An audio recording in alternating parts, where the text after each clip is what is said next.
예, 여의도 사사건건 매주 월요일에 보는 두 분입니다. 서정욱 변호사, 장윤미 변호사 나왔습니다. 어서 오십시오. 안녕하세요. 안녕하세요. 예, 오늘은 국민의힘 상황부터 살펴보겠습니다. 해병대원 사망 수사와 관련해서 공수처의 수사 대상에 오른 이종섭 호주 대사와 언론인 회칼 테러 발언으로 논란이 된 황상무 시민사회 수석과 관련해서 국민의힘에서 대통령실과 결이 다른 목소리가 공개적으로 나오고 있습니다. 가장 먼저 목소리를 낸 사람은 한동훈 위원장이었습니다. 한 위원장 발언 듣고 얘기해 보겠습니다. 공수처는 즉각 소환을 통보해야 하고 이종섭 대사는 즉각 귀국해야 한다고 생각합니다. 이 문제는 총선을 앞두고 정쟁을 해서 국민들께 피로감을 드릴 만한 문제가 아니라고 생각합니다. 황상무 수석의 발언이 부적절했다는 말씀은 제가 이미 드린 바 있습니다. 국민 눈높이에 맞지 않는 발언이고 본인이 스스로 거취를 결정하셔야 한다고 저는 생각합니다. 예, 먼저 이 발언 서정욱 변호사님 어떻게 들으셨습니까? 어제 저녁에 나온 건데. 예. 뭐 저는 공수처의 그 이종섭 대사 부분은요 오히려 이제 원칙에 맞다 봐요. 공수처에서 이제 그 소환을 통보해야 된다 이게 방점이 있는 거예요. 예. 소환 통보하면 이게 바로 오겠다고 이미 이종섭 대사가 여러 번 이제 밝혔잖아요. 근데 지금 이제 공수처가 수사를 이게 제대로 할 수 있는 조직이 아니에요. 공수처장도 공석, 예. 그다음에 차장도 공석, 그다음에 일부장도 공석. 지금 이제 공석 거의 공석입니다. 이런 상태에서 이제 덜컹 출국 금지부터 해놓고 출금은 이게 원래는 신속하게 한 달씩 2번, 3개월이 최대입니다 보통. 근데 계속 출금만 하면서 수사를 안 되니 그럼 이게 몇 년을 기다릴 수는 없는 거 아니에요. 저는 왜 출금했는지 이해가 안 돼요.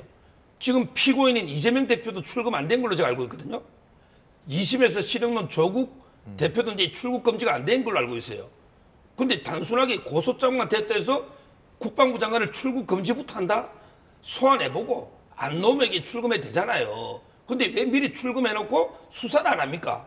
지금이라도 이게 공수가 준비해서 소환 통보하면 돌아오겠다. 이게 한동훈 위원장 말이기 때문에 뭐 저는 이제 기존의 이종섭 대사 입장과 차이가 없다. 이렇게 보고요. 그다음에 이 황상무 수석 문제는 예. 물론 이제 그 부적절을 하죠. 근데 술자리에서 어느 정도 분위기에 약간 농담이 섞인 이런 이제 부적절한 발언으로 본인이 사과를 했습니다. 예. 근데 이걸 가지고 뭐 언론을 협박을 했다고 지금 계속 그러는데 그 말 듣고 MBC 기자가 협박당해서 겁이 나서 취재를 못 하겠습니까? 그것도 아니고 뭐 이걸 가지고 이게 어떻게 언론을 겁박하거나 세무조사하거나 이건 아니거든요. 따라서 술자리에 약간 농담에 섞인 부적절한 발언인데 사과를 했잖아요. 이걸 가지고 이게 다 사퇴해라. 이거는 좀 지나친 요구입니다. 사실 뭐 지금 서정욱 변호사님 말씀은 네. 그 여권의 그 어떤 중심적으로 자리 잡은 기류하고 좀 맥을 같이 하는 발언인데 사실 이 두 가지 문제에 대해서 특히 이종섭 장관 같은 네. 경우에는 출국 직후부터 지난주 내내 이제 한동훈 위원장도 발언을 이렇게 많이 하진 않았거든요. 네. 근데 이제 주말에 이제 이런 입장을 표명했는데 좀 바뀐 거잖아요. 어쨌든. 그렇죠. 예. 이런 게 여론조사 지표에 안 좋은 영향으로 미치고 있고 뛰는 지금 후보자들이 아우성인 거 아니겠습니까? 그러니까 한동훈 비대위원장은 총선 승리를 견인해내야 되는 중책을 맡았습니다. 그게 본인의 정치적 미래와도 연동돼 있는 걸 본인 스스로 너무 잘 알 거예요. 그렇기 때문에 사실 대통령실을 향한 메시지 아니겠습니까? 이종섭 전 장관 뭐 수사의 원칙에 대해서 짚은 거라고 말씀 주셨지만 방점은 즉각에 있다고 생각합니다. 공수처는 즉각 소환하고 이종섭 전 장관도 즉각 거기에 응하라는 이 메시지가 있었던 거죠. 그러자 수도권에서 지금 뛰고 있는 윤희숙 전 의원 같은 경우에 어떻게 이야기했습니까? 선수로서는 당 대표가 이렇게 이야기해주면 땡큐라고 이야기했습니다. 왜냐하면 정말 바닥 민심이 좋지 않다라는 걸 그 누구보다 후보자들이 잘 알고 있으니까요. 한동훈 비대위원장은 당연히 본인의 역할에서는 할 수 있는 말을 한 건데 이게 어제 퇴근길에 있었던 발언입니다. 그렇죠. 즉각적으로 네. 아침에 대통령실에서 발언이 나왔어요. 이 부분과 관련해서는 이 지금 그렇다면 공수처 수사가 언제 이루어질지도 모르는데 즉각 소환해가지고 무기한 대기하는 게 맞냐라고 대단히 부적절하다고 이야기를 했습니다. 익명의 또 대통령실 관계자는 여권에서 지금 자기 혼자 살겠다고 여권 전체를 위험에 빠뜨린다는 취지로 굉장히 강도 높게 비판을 했단 말이에요. 관련해서 그렇다면- 얘기를 좀 풀어가 보죠. 그렇습니다. 저희가. 그래서 예. 제2라운드가 또 이게 펼쳐지는 게 아닌가 우려됩니다. 예, 앞서 서 변호사님께서 황상무 수석의 그 발언이 나온 자리가 이제 술자리라고 하셨는데 점심 자리였거든요. 술을 먹었는지는 저희가 확인이 안 되기 때문에 일단 그렇게 정정하고요. 자, 국민의힘 기류 변화에는 어떤 배경이 있었던 건지 김경률 비대위원회 오늘 언론 인터뷰를 보면 짐작할 수가 있는데 잠시 듣고 이어가도록 하겠습니다. 서울 같은 경우에 네. 21대 시절의 그런 당선자 인원 수와 크게 어긋나지 않을 것 같아. 제 기억으로 8석 플러스 알파 정도에 머무르지 않을까. 그런 만큼 좀 상당한 위기 의식들을 모두 다 공감하고 있는 것 같습니다. 예, 서정 변호사님. 지금 뭐 사실 좀 과장한 측면도 없지 않아 있어 보이는데 지금 발언은요. 지난 뭐 4년 전 총선 때만큼 위기감을 느끼고 있다는 얘기인데 사실 정치는 뭐 사실의 영역이라기보다는 뭐 인지의 영역이라고 인식의 영역이라고 하지 않습니까? 여튼 뭐 당내 위기감이 있는 거는 뭐 맞아 보이는데요. 어떻게 들으셨습니까? 아마 이제 그 여론이 저는 이제 비정상적으로 좀 높게 놓다가 이게 정상화되면서 이제 그 많이 빠지니까 위기 이런 이제 이야기를 하는데 제 생각은 이제 서울은 팽팽합니다. 좀 과도하게 반응한 거라고 보세요? 그렇죠. 왜냐하면 이게 과도하게 하면 국민의힘이 잘 높던 거죠. 오히려 이제 그 팽팽하다고 저는 수도권을 보고 있기 때문에 그리고 이제 그 두 번째 만약에 국민의힘이 조금 분위기가 이제 그 하향세인 거는 맞아요. 수도권에서. 근데 그 원인이 꼭 황상무 이종섭 대사 때문인지 아니면 이제 그 도태우 변호사를 취소를 하고 그다음에 장해찬 최고위원도 취소를 하고 이런 것 때문인지 정확하게 정밀하게 한번 분석을 해봐야 돼요. 무조건 이게 남 탓할 건 아니에요. 제가 이제 그 여러 방송이나 유튜브나 이렇게 해보면 지금 아마 여론조사 상에도 보수층에서도 국민의힘 후보를 안 찍겠다. 이런 분들도 꽤 있습니다. 이거는 한번 보십시오. 원인을 정확하게 분석해 봐야 돼요. 그러면 이제 보수층은 무조건 국민의힘 후보를 100% 찍고 중도 확장이 안 돼가 이게 지금 어려운지 아니면 이게 보수층에서도 제 주위에는 이탈한 사람이 꽤 있어요. 이렇게 왜 양문석 후보는 이재명 대표 끝까지 감싸잖아요. 근데 장해찬 최고위원은 양문석 후보보다 제가 볼 때는 훨씬 가벼운데 양문석 후보보다는 그런데도 이게 공천을 취소하잖아요. 이게 너무하다 이런 비판도 있거든요. 따라서 무조건 이게 황상무나 뭐 이종섭 책임 돌릴 게 아니고 어느 층에서 빠졌는지 이걸 이렇게 과학적으로 여론을 좀 분석해봐야 된다 이런 봅니다. 그러니까 이제 수도권 판세가 바뀐 거는 여러 가지 상황이 이제 복합적으로 작용한 결과라고 해주셨는데 사실 이 두 가지 문제에 대해서 그 국민의힘 내에서 찐윤으로 불리고 있는 이용 의원까지 지금 대통령실에 빠른 결단이 좀 필요하다 이런 취지의 입장을 냈거든요. 네. 거치에 대해서 조속한 결단 내달라고 한 게 이용 의원이었습니다. 이용 의원이 하남갑에 최근에 이제 결선에 본선행 티켓을 거머쥐었는데요. 지금까지는 사실 대통령의 호위무사를 자처했던 의원입니다. 한동훈 비대위원장과에게도요. 당시에 이른바 윤한 갈등이 있고 이제 김건희 여사의 명품백과 관련해서 대통령과 한동훈 비대위원장이 갈등을 겪을 때 이 의원들 방에 대통령이 한동훈 비대위원장에 대한 신뢰를 저버렸다는 기사를 링크했던 분이에요. 그만큼 대통령에 대한 충성도가 높습니다. 그런데 이제 본인의 선거를 뛰어야 되겠죠. 지금까지는 비례대표였지만 지역에 가봤더니 중도, 서울 수도권은 어떤 양 당의 지지세가 그렇게 공고하지 않지 않습니까? 상황에 따라서 그리고 이슈에 따라서 굉장히 이 변동성이 큰 지역인데 거기에서 이종섭 전 장관을 왜 호주 대사로 임명했는지 많은 분들이 물음표를 던지고 있다는 겁니다. 왜냐하면 대통령실로 경유해가는 이 수사의 아주 확고한 그 중간 연결고리거든요. 그렇다면 민주당에서 이야기하는 것처럼 이거 사실상 범인을 도피한 거 아니냐, 입막음조로 인사를 낸 거 아니냐, 이 부분에 대해서는 대통령실의 입장도 상당히 부족했습니다. 공수처에 탓을 하고 MBC의 출국금지 사실을 알렸다라고 했는데 국민들이 묻고 있는 건 그게 아닙니다. 왜 굳이 이분을 다른 인물이 없는 건지, 왜 피해자로 돼 있고 출국금지 된 사람을 이 호주 대사로까지 굳이 임명한 것인지 거기에 대해서는 공백으로 있거든요. 그러니까 당에서도 이렇게 여러와 같은 요구가 쏟아진다고 생각합니다. 예, 그 두 가지 사안에서 조금 더 들어가 보도록 하겠습니다. 자, 이종섭 대사의 경우에는 어제 KBS와의 인터뷰에서 공수처가 조사하겠다고 하면 내일이라도 귀국하겠다 직접 입장을 밝혔고요. 대통령실도 입장을 냈는데요. 이종섭 대사의 인사가 정당하다면서 이 대사가 귀국해서 마냥 대기하는 것은 부적절하다는 내용입니다. 자, 이거는 서 변호사님께 먼저 여쭤보죠.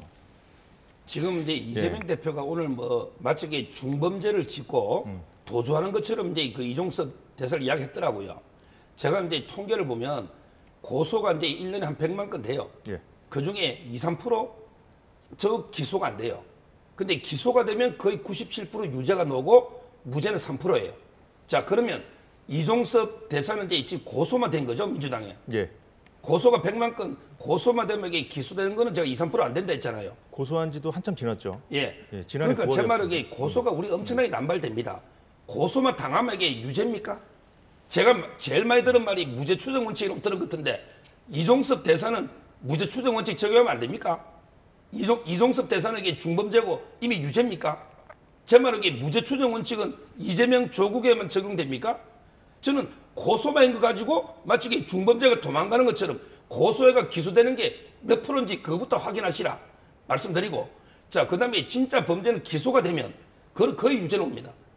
1심에서 2년, 2심에 2년 논 조국 대표에게 출국 금지 돼 있습니까? 조국 대표 내일이라도 도망 안 간다고 장담할 수 있습니까? 그렇잖아요. 2년 받았습니다. 교도소 2년 간을 받으기 도망갈 수도 있는 거 아니에요. 오히려 유죄의 확률은 조국 대표가 이종섭 대표보다 수천 수만 배 높은데 왜 조국 대표는 출금 안 하고 이종섭 대사만 합니까? 그건 이재명 대표도 마찬가지죠. 이재명 대표는 지금 피고인입니다. 피고인.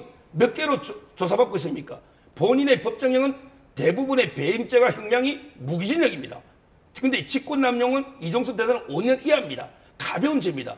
근데 이재명 대표. 상대적으로 그렇다는 예. 말씀이시죠. 그럼 이재명 대표는 왜 출국금지 안 합니까? 피고인인데. 이종섭 대사는 아무것도 아니잖아요. 고소만 그냥 정치적 고소만 당했잖아요. 저는 이걸 유죄 추정으로 하는 게 납득이 안 되고 이종섭 대사도 무죄 추정 원칙은 적용돼야 된다. 이 말씀을 드립니다. 아까 말씀하실 때도 잠시 좀 짚어주셨었는데 이제 한동훈 위원장 오늘도 그 어제의 입장과 같은 입장을 유지했어요. 그러면서 한 얘기를 우리가 좀 뜯어보면은 이 즉각이라는 게 네. 중요하다고 아까 장 변호사님도 말씀하셨는데 공수처 즉각 소환 그리고 즉각 귀국이에요. 자, 이걸 보면은 공수처를 향해서도 지금 즉각 소환을 하라는 거잖아요. 이렇게 보면은 민주당과 함께 공수처가 좀 이 사안을 좀 정치적으로 이용하고 있다는 그런 그 여권의 반발 심리도 한동훈 위원장 입장에 좀 깔려 있는 것 같아요. 그러니까 이제 제가 출국 금지는 3개월이 원칙이라고요. 3개월 동안 이게 출국 금지하면 소환 조사하면 하루면 되잖아요. 이재명 대표도 하루 조사 받았잖아요. 그런데 이게 9월 달에 고소가 됐어요. 그다음에 1월 달인가 출국 금지가 됐어요. 그리고 조사를 안 하고 계속 연장하는 거예요. 출국 금지라는 게 당사자한테는 아주 침해적인 인권 침해잖아요. 외국에 못 나가는 것도 이게 침해잖아요. 그렇다면 이게 꼭 필요할 때 다 참고인들 미리 조사하고 그다음에 소환해서 조사해보고 근데 소환에 불응한다. 이럴 때 이게 출국 금지하는 게 맞잖아요. 근데 출국 금지만 해놓고 1월 달에서 한 달 연장해. 안 불러. 또 이게 2월 달에 연장해. 안 불러. 그럼 이게 3개월 다 되면 안 되는 거예요. 따라서 저는 이런 식으로 그 인권 침해적인 수사를 하면 안 되고 지금 이제 공수처가요. 수사 상황이 저는 안 된다 봐요. 이미 처장도 공석, 차장, 일부장 다 공석 아닙니까? 그러다 보니까 이게 즉각 소환할, 왜냐하면 이게 마지막에 제일 이게 고위직은요, 마지막에 소환하거든요. 따라서 이게 즉각 소환이 저는 현실적으로 어렵고 아마 이제 그 협상에서 4월 말이나 온다고 했잖아요. 그때 하면 충분하다 봅니다. 예, 공수처가 이제 즉각 소환하라는 부분에 대해서 좀 여쭤봤는데 즉각 소환해서 조사하기 좀 힘든 상황이다 이렇게 말씀을 해줬어요. 근데 장 변호사님도 아까 전에 이제 공수처 즉각 소환하는 거 네. 중요하다고 짚어줬었잖아요. 그렇습니다. 예. 왜냐하면요, 만약에 야당이 정말 정치 공세로 혐의가 별로 짙지도 않은데 범인 도피다 이런 말을 함부로 올렸다간 역풍 맞을 겁니다. 그런데 이 사안은 우리나라 해병 한 명이 청년이 사망했습니다. 구명조끼 하나 입히지 않은 상태로 물에 내몬 거예요. 거기에 대해서 박정훈 대령이 수사를 한 거죠. 초안을 잡은 겁니다. 8명에 대해서 최소한 그 지휘권을 가진 사람들에 대해선 업무상 과실치사로 처벌하는 게 맞지 않겠느냐. 이종섭 장관이 왜 연결고리 핵심이라고 말씀드리냐면요. 결재를 했습니다. 이 부분을 경찰청에 이첩하기 바로 직전에 사인을 했고요. 그리고 그 부분과 관련해서는 이 수사 브리핑까지 예정이 돼 있었습니다. 하루아침에 번복이 됐죠. 그렇다면 왜 그랬을까? 지금 박정훈 대령의 주장에 따르면 그렇습니다. 이른바 대통령의 경로가 있었다라는 겁니다. 수사가 이렇게 뒤집어진 때에는 저는 대한민국의 보수라면요. 한 해병 헌병이, 한 군인이, 장병이 사망했다면 끝까지 그 원인을 추적하는 게 맞다라고 생각합니다. 뭐 미국 같은 경우에는 장병이 사망하면 외국에까지 끝까지 찾아내서 시신을 수습하고 예우하지 않습니까? 그런 게 보수의 품격인 거 아니겠습니까? 그런데 오히려 그런 기치를 내건 사람에 대해서는 항명 수뢰를 했다, 뭐 반란을 일으키려 했다, 영장까지 치면서 수사를 하고 지금 재판대에 세웠습니다. 반대로 그럼 이종섭 장관 왜 그렇게 번복했는지를 저는 국민들이 묻고 있는 겁니다. 그러니까 여당에서도 버텨내질 못하는 겁니다. 대통령실에 요구하고 있는 겁니다. 근데 여당에서는 어쨌든 이종섭 그 전 장관이 내일이라도 귀국할 테니까 네. 즉시 소환하라는 거 아닙니까? 네. 공수처에다가. 그런데 제가 지금 이렇게 말씀하시죠. 언제든지 올 수 있다라고 하는데요. 지금 머물고 계신 브리스번까지 비행기로만 9시간 반이 걸리더라고요. 이렇게 과천에 있는 공수처에 바로 갈 수 있는 그런 물리적 거리가 아닙니다. 그리고 올 수 있죠. 저도 도피할 가능성이 높다고는 생각하지 않습니다. 다만 그렇다면 이 호주는 또 얼마나 중요합니까? 지금 정부의 설명에 따르더라도 국방 외교 협력이 필요한 그 가능성이 더 커지는 국가이기 때문에 국방 전문가를 보낸다는 거 아니겠습니까? 그럼 그 부분이 업무의 공백으로 남으면 그 피해는 누가 받는 겁니까? 그런 거에 대한 어떤 헤아림 없이 왜 이런 무리한 인사를 했는지 이건 국민들을 넘어서 여당 내부에서도 묻고 있는 거 아니겠습니까? 지금 이게 그 법적으로 짧게 부탁드리겠습니다. 군형법이 바뀌어가지고 이제는 이제 그 사망 사고나 그다음에 성추행 이런 거는 군대 헌병이 수사권이 없어요. 일선 경찰에 그 지금 경북지방경찰청에 수사하거든요. 그렇다면 이게 박정훈 대령은 사건의 개요만 적어서 보내면 되잖아요. 근데 아무도 소환 조사도 권한이 없어요. 근데 사단장, 그다음에 뭐 대대장, 연대장, 중대장 이걸 전부 업무상 과실자의 공동정범이다. 이런 식으로 이게 적으면 안 되잖아요. 본인이 불러서 조사를 해봤습니까? 수사권도 없잖아요. 이걸 이게 저는 외압이라는 건 말이 안 되는 거예요.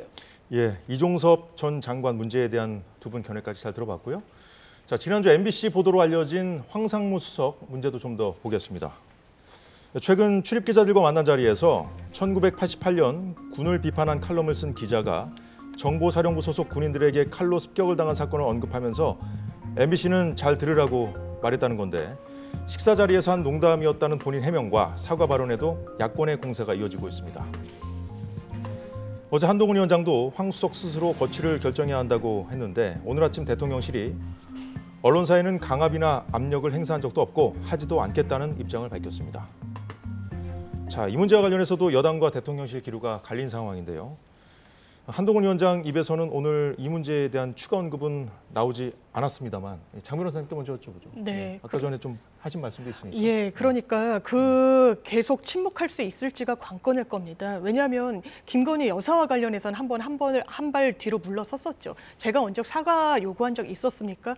그런데 지금은 상황이 그때와는 다른 것 같습니다. 총선이 목전에 있고요. 지금 물러서면 본인의 정치적 미래도 없다라는 걸 알 겁니다. 이 사안 결코 가볍지 않습니다. 어떻게 농담이라고 얘기를 합니까? 출근길에 30여 년 전에 군을 비판했다는 이유로 현직 언론인이 회칼로 테러를 당했습니다. 2년 전에 이분이 작고하셨다고 하더라고요. 그 돌아가실 때까지 다 회복되지 않았습니다. 이걸 어떻게 MBC 잘 들어라고 이야기를 하면서 이야기를 할 수 있습니까? 그것도 시민사회 수석이요. 이거는 본인이 사과하고 넘어갈 문제가 아닙니다. 왜냐하면 얼마 전에 스웨덴의 다양성 민주주의 연구소에서 대한민국을 독재로의 회귀가 이루어지는 국가 중에 하나로 분류했습니다. 어떻게 보면 정확한 지적이할 수 있다고 유권자들이 생각하실 수 있는 거죠. 거기에 대해서 한동훈 비대위원장이 종전처럼 그냥 침묵하고 폴더 인사한 채로 그냥 거기에서 멈춰버린다? 저는 유권자들이 심판할 거라고 생각합니다. 예, 한동훈 위원장도 지금 며칠 동안 고심 끝에 네. 어제 입장을 내놨었는데 서정호 변호사님이 그 앞서 그 황상무 수석의 발언 자체는 좀 잘못된 부분이 있어도 여튼 이거 가지고 뭐 물러나라 이렇게 하는 거 좀 과하다 이렇게 좀 해주셨는데 대통령실 입장을 현재까지 보면은 어쨌든 무슨 여당의 입장과는 좀 다른 건 사실이거든요. 예. 이걸 이제 이재명 대표가 협박이라고 그러더라고요. MBC 기자한테 물어보세요. 이 말 듣고 이게 겁이 나가지고 앞으로 기사도 못 쓰겠네. 협박당해서 나도 이게 핵칼 맞겠네. 이렇게 협박으로 이게 느꼈을까요? 저는 그렇게 생각 안 합니다. 여러 기자와 같이 뭐 밥을 먹는 자리에서 나온 이걸 얘기니까. 법적으로 협박을 하면 고발해 보십시오. 저는 변호사로서 법리적으로 이 정도 발언 역사적인 걸 하나 소개해서 이걸 이렇게 협박으로 저는 보기 어렵다 말씀드리고 자, 그다음에 MBC 문제가 있죠. 우리 바이든 날리면 그 유명한 거 있잖아요. 판사도 몰라. 전문가도 모르고 AI도 몰라. 자막도 못해. 이걸 MBC는 자막을 마음대로 달아가지고 뭐 바이든 날림이라고 자막 속에 미국이라고 였지 않습니까? 이거야말로 이게 얼마나 국익 훼손하는 이거 잘못된 거 아닙니까? 사실 이 사안을 우리가 따져볼 때 MBC와 지금 정부 정권과의 관계를 좀 감안하면서 볼 필요도 있다고 그렇죠. 생각합니다. 그래서 이게 MBC 잘 드러나는 거 아닙니까? 하나만 더 이번에 그 이종섭 대사 나간 거 있죠. 이걸 이종섭 대사도 몰라요. 출금 안 가르쳐 줍니다. 대통령도 몰라요. 법무부 장관도 몰라요. 아무도 몰라요. 근데 MBC는 어떻게 알았죠? 이거 어떻게 알았습니까? 공수처에 혹시 수사관이 기밀을 준 겁니까? 그러면 이거는 범죄입니다. 공수처도 피해 사실 공표하고 나면 수사 대상이 됩니다. 이 문제를 제기해야죠. MBC는 어떻게 알았을까? 아무도 당사자 대통령도 모르는 검증에서 안 노는 거거든요. 이런 문제를 황상무 입장에서는 이게 황당하잖아요. 아무도 모르는 걸 MBC가 그걸 알고 있으니 그래서 아마 이게 그냥 식사 자리에서 가볍게 옛날 걸 언급했는데 제가 부적절하다고 사과까지 했지 않습니까? 우리가 책임을 묻는데도 이게 비례 원칙이라는 게 있거든요. 이걸 가지고 이게 무조건 다 사퇴해라. 이거는 좀 지나치다 봅니다. 자, 민주당 상황 짚어보도록 하겠습니다. 공천 작업이 마무리되면서 이 계파 갈등을 봉합짓던 분위기의 민주당. 다시 한번 친문과 친명 간의 갈등 양상이 드러나고 있습니다. 그 중심에는 경기 안산갑 양문석 후보가 있는데요. 과거 칼럼에 쓴 내용이 논란이 되고 있습니다. 노무현 전 대통령을 실패한 불량품이라고 한 대목입니다. 이게 노 전 대통령을 비하한 거라 사퇴해야 한다는 요구가 당내에서도 이어지고 있는 상황입니다. 자, 이 문제는 어떻게 정리될지 이재명 대표의 생각이 중요하겠죠. 이 대표는 정치인이 정치인 비판하는 건 문제 삼기 어렵다는 입장을 유지하고 있습니다. 그런데 김부겸 공동선대위원장은 양 후보 면전에서 자진 사퇴를 요구했는데요. 잠시 영상 보고 얘기해 보겠습니다. 노무현 대통령께서는 이렇게 말씀하셨습니다. 대통령 욕하는 게 국민의 권리 아니냐. 노무현 대통령께서는 자신을 비난했다고 그 비난한 정치인들을 비판하거나 아니면 비토하지 않았을 겁니다. 맞습니다. 저 역시도 마찬가지입니다. 수습할 수 있는 건 다 생각합니다. 수습. 여기서 뭐 새로운 게 더 나오면 그거는 누구도 보험 못 한다. 그렇잖아요. 예, 서정 변호사님. 지금 사실 정몽주 전 의원 때하고는 달리 지금 좀 입장이 갈리고 있잖아요. 당 지도부에서도 지금 선대위 체제지만, 자, 민주당이 그동안 이제 계속 쭉 강조해 왔던 것이 김대중 정신, 노무현 정신인데 이걸 뭐 정치인이 정치인을 비판한 발언 정도 그냥 넘어갈 수 있는 발언인지 어떻게 보십니까? 옛날에 그 남경필 지사가요. 노무현 대통령이 엄청 비판했을 때 이재명 대표 뭐라고 썼는지 한번 보세요. 남경필 지사가 정치인이 정치인을 비판하고 노무현 대통령 본인 비판해도 다 이해한다면서요. 그럼 이게 남경필 지사가 노무현 대통령 비판했을 때 뭐라고 했는지 이걸 되돌아보시고, 그다음에 오늘 또 기자회견에 막말의 기준을 2개를 제시했더라고요. 하나는 이제 뭐냐면 국민에 대해 주권자로 존중하지 않거나 일부 지역 주민을 폄훼했다면 책임물이 된다. 일부 지역 주민 이런 말 썼거든요. 근데 양문석 후보가요. 뭐라고 했느냐? 안산은 본인 노는 데죠. 예. 안산은 참 동네가 지저분하고 장난질 잘하는 동네인 걸로 알고 있는데, 이래서 안산에 지금 시의원들, 도의원들이 다 털고 올라서 안 된다는 거 아닙니까? 안산은 이게 특정 지역, 본인이 출마하는 일부 지역이잖아요. 그 주민을 비하한 거 아닙니까? 노무현 전 대통령 관련 발언 말고 다른 발언들도 문제되는 것들이 좀 있다는 말씀이시죠? 지금 이제 양문석 후보가 안산은 참 동네가 지저분하고 장난질 잘하는 동네인 걸로 알고 있는데, 이 발언 가지고 이게 안산시 의원, 그다음에 도의원들이 기자회견 지금 했지 않습니까? 이건 기사가 있습니다. 이 발언 한 거는. 자, 그다음에 그 하나 더, 이재명 대표는 이제 또 막말 기준으로 대한민국 국민의 정체성이 의심되는 발언, 이게 이제 막말을 했거든요. 그러면서 이제 그 5.18이라든지 여러 개 들었더라고요. 그러면 저는 천안함이 북한의 소행이 아니라는 거는 대한민국의 국민의 정체성을 의심하는 거 아닙니까? 천안함은 이게 북한 소행이라는 거는 100% 팩트 아닙니까? 근데 북한 소행이 아니다, 뭐 이게 우리 길에 어떻게 됐다, 또는 이게 어떻게 됐다, 이렇게 의심을 제기하는 음모론을 제기했던 후보들이 있죠. 있죠. 정권에. 예. 대표적으로 이제 그 우리 YTN 사장에 있던 노종면, 그다음에 그 박선원, YTN 사장이 아니라 노조위원장이죠. 예. 박선원, 부평 가버리죠, 이런 분들. 그다음에 권칠성 대변인은 함장이 무슨 낯짝으로 이게 왔느냐, 이렇게 비하했지 않습니까? 마치 이게 함장이 장병을 죽인 겁니까? 북한에 있는 거잖아요. 이거는 이게 국민의 정체성, 우리 국가 정체에 관계없는 겁니까? 민주당에는 왜 이런 후보가 공천이 됩니까? 우리 도태 후보는 5.18 북한군 개입 검증해야 된다 해가지고 취소됐는데 이런 게 천안함은 국가의 정체성 관계없는지 의문이 듭니다. 자, 장윤미 변호사님 어떻게 보십니까? 지금 양문석 후보 관련해서는 지금 당내에서 사실 그 경선 과정에서 도덕성 점수도 네. 뭐 0점을 줬었는데 공관위가 좀 이걸 무시하고 그 경선 참여를 밀어붙였다 뭐 이런 네. 얘기까지 흘러나오고 있거든요. 반발이 좀 심하긴 한 것 같아요. 그렇죠. 네. 그래서 공천이 계속 그냥 확고하게 그냥 마침표가 찍힌다면 그 여지는 계속 남을 수밖에 없어 보입니다. 일단 그 발언이 저도 노무현 전 대통령이 하나의 어떤 공세의 대상이 될 수는 있다고 생각합니다. 유시민 전 이사장도 뭐 신성 불가침의 영역은 아니지 않느냐라고 또 인터뷰를 했더라고요. 다만 그 정도와 수위라는 건 있는 겁니다. 한미 FTA를 추진했던 또 진보 진영의 전직 대통령으로서 진보 진영에서 더 큰 비토를 받았던 부분도 있습니다. 근데 양문석 후보 같은 경우에는 그 부분과 관련해서 상당히 좀 강도 높게 비판을 했고 그 부분이 오늘도 건양숙 여사를 그 김해 봉화마을에 갔다가 만나지 못한 걸로 알고 있는데 예. 그 마음을 얻기는 힘들겠죠. 전 2번, 3번 같은 걸음이라도 해야 된다고 생각합니다. 용서를 받을 때까지. 그리고 민주당이 당연하지만 노무현 DJ 정신을 계승한다고 그리고 그것을 기치로 내건다고 이야기하고 있는데 지나친 폄훼가 있었다는 부분에서 또다시 한번 당 내에서는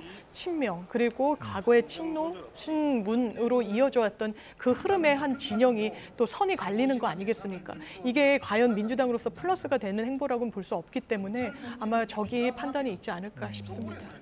좀 말씀하신 대로 오늘 양문석 후보가 봉하마를 찾아서 사과했습니다. 자신을 손흥민 선수에도 비유를 했더라고요. 손흥민 축구가 진화하는 것처럼 자신의 정치도 진화하고 있다. 과거의 표현을 이렇게 사과한 바 있는데, 근데 이제 사퇴 여부, 자신의 사퇴 여부는 전당원 투표도 각오하고 있다 이렇게 말했어요. 장 변호사님. 네. 자, 그 전당원 투표로 본인 거취를 물어본다는 게 좀 어떻게 봐야 됩니까, 이거를? 가능하지도 않고 만약에 그 해법이 가능하다고 하더라도 적절하지 않다고 생각합니다.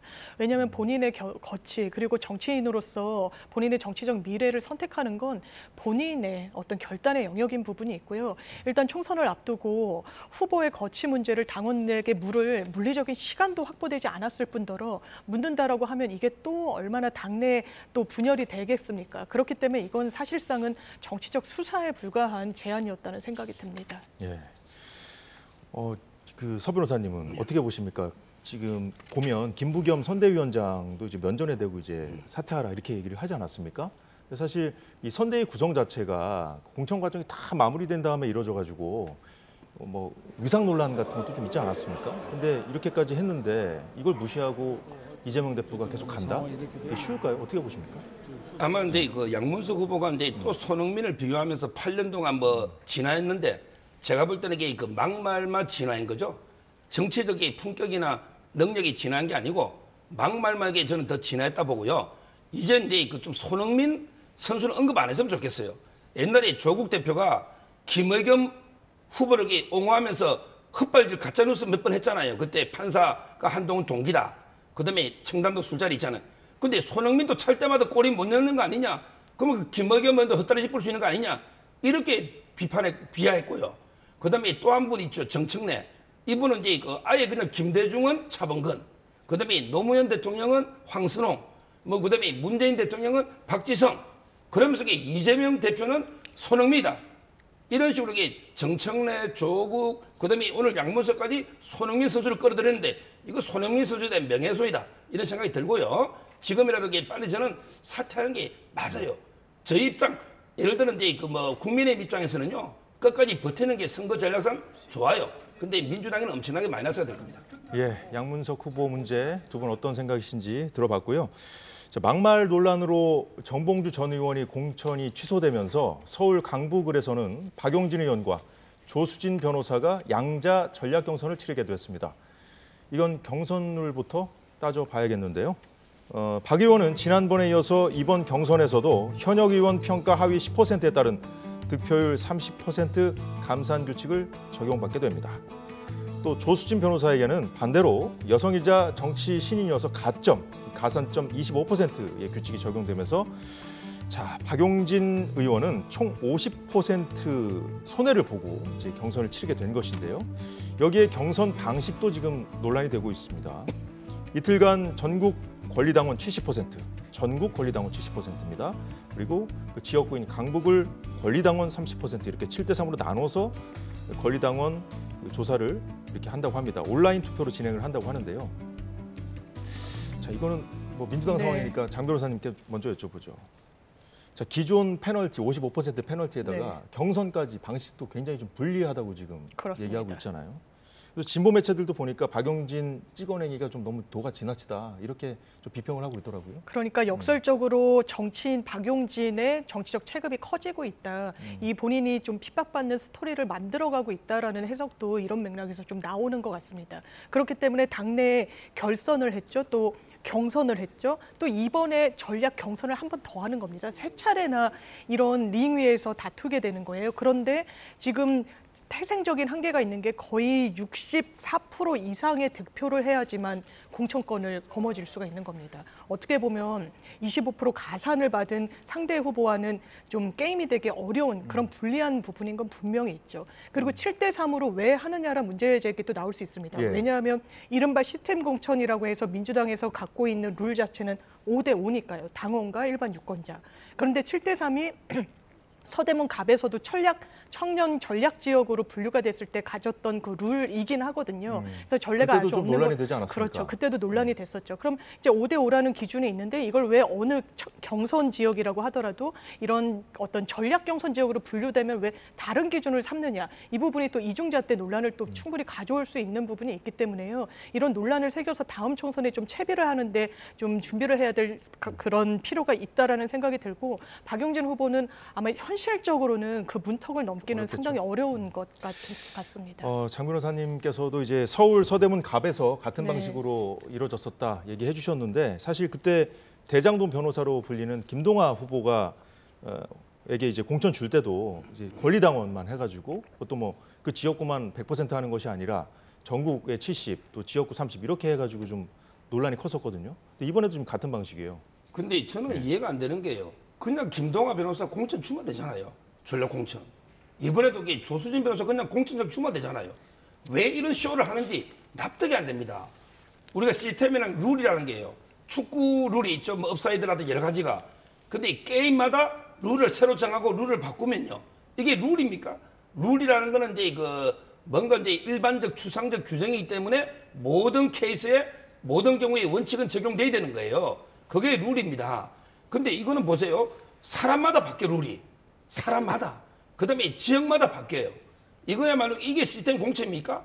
저는 도저히 이렇게 어떻게든 이게 박용진 경쟁자 경선 때 그때 그 전당대회 때 붙었잖아요. 잘라내기 위한 이게 수단 아닙니까? 이러니까 이게 더 요구도 묻잖아요. 근데 깔끔하게 조수진 그냥 공천 주면 순간 요구는 너무 묻겠지만 지나갈 걸 저는 왜 이런 식으로 이게 복잡하게 쇼를 하는지 이해가 안 돼요. 예, 거대 양당의 비례대표 후보자들도 공개되고 있습니다. 국민의힘은 오늘 오후에 비례대표 순번을 발표했는데 8번에 인효한 전 혁신위원장, 14번에 김장겸 전 MBC 사장, 15번에 김예지 의원, 24번에 주기환 전 광주시당 위원장 등이 눈에 띄고 있습니다. 시간이 많이 남지 않아서 이거는 뭐 간단하게 그 총평 한마디씩만 좀 들어보죠. 서 변호사님부터 해주시죠. 아마 이제 그 한동훈 위원장이 이제 주도적으로 한 것 같아요. 비례를 2번 받은 경우는 이제 드물거든요. 저는 김혜지 의원이 이제 워낙 의정 활동을 잘했다 이런 이제 평가가 들고요. 지금 비대위원으로도 있죠. 그렇죠. 예. 그다음에 그 인유한 위원장은 이제 그 아마 전국구 인물이기 때문에 상당히 한동훈 위원장과 더불어서 전국 선거를 좀 돌아야 된다.